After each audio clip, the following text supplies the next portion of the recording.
While dealing with the RESTful Web API, then we need to focus on the URLs of our API very carefully. Here are some best practices for using the RESTful URLs. In the RESTful APIs, the URLs plays a very important role, and here we generally define the URL by using the URL and the HTTP verb. So, RESTful URLs are defined by using HTTP verb and the URL. For example, I'm talking about get a list of all the employees that we have.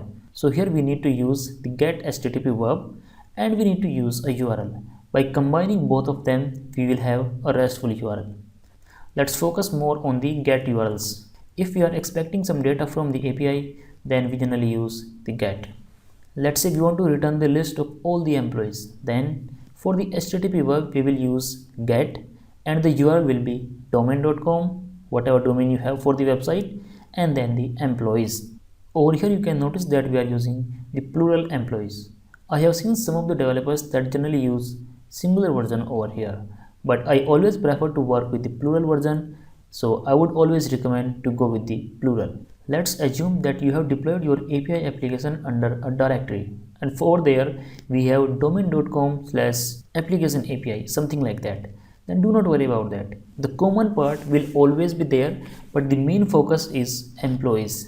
Whatever we are discussing over here, that will start from the employees. Now let's say I also want to use the API text in this URL. For example, domain.com/API/employees. Then do not worry, you can do that. My main focus is on employees, not the API text. In some scenario, we also use v1, v2 for the versioning in the URL. For example, we are having domain.com/API/v1 or v2, then /employees. Then you are free to use that API and v1 also, but the main focus is employees. We should not use get employees, list employees, etc. It must be employees. And because we are using the HTTP GET, that already represent that we are expecting some data from this API. Now let's say I want to get the details only for one employee. Then here in the same URL you can append the ID of your employee. And because we are using the HTTP GET, it means we are expecting something, and in the domain the main focus is from employees /the ID of that particular employee. It should not be get employee detail, get employee details, get single employee details, etc. It must be employees, then /, then the ID of that employee. This employee object may have all the details of this employee. For example, there are some other resources that are associated with this particular employee. We can say the address, accounts, salary, previous companies, etc. If we have the direct properties, for example, name, age, designation, etc., then we can have all of them in the property. But if we have some further objects, just like the accounts, then we can return the object of this accounts against a property in this employee object. Now, for example, I want to get only the details of all the accounts of a particular employee. Then the URL will be domain.com/employees, then the ID of your employee, and then the accounts. Notice we are again using the plural version of accounts. We are getting all account details for the single employee. Now, if I want to get only one account details, then I can pass employees, employee ID, then the accounts, and then the account ID. And remember, on the left side we are using HTTP GET. Now by combining the HTTP verb and the URL, we can simply say that here we are getting only one account details. Now let's see some best practices for the POST API.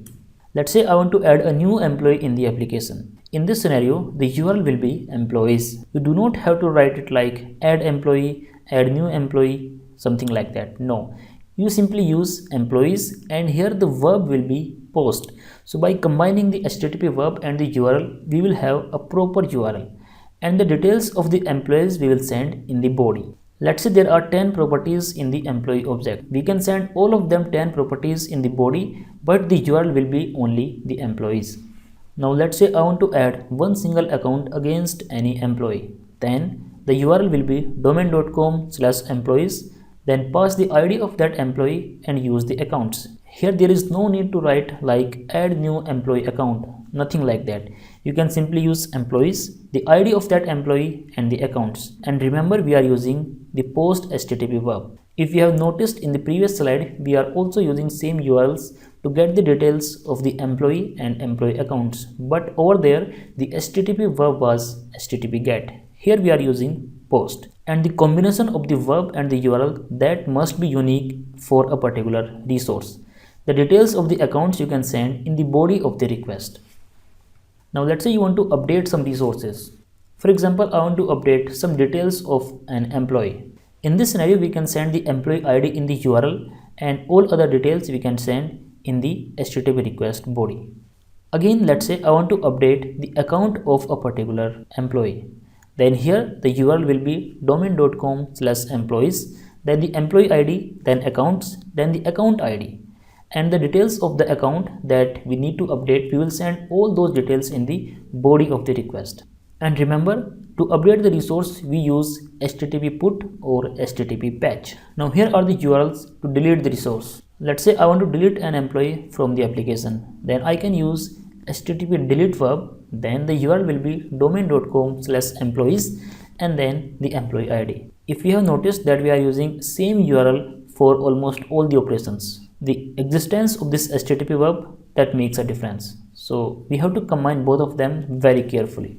Now let's say I want to delete one single account of a particular employee. Then in this scenario, I can use this URL, employees, the employee ID, then accounts, then the account ID. And by using this HTTP delete verb, I can simply identify the exact purpose of this particular URL. This is how you can define your URLs while working with RESTful web APIs.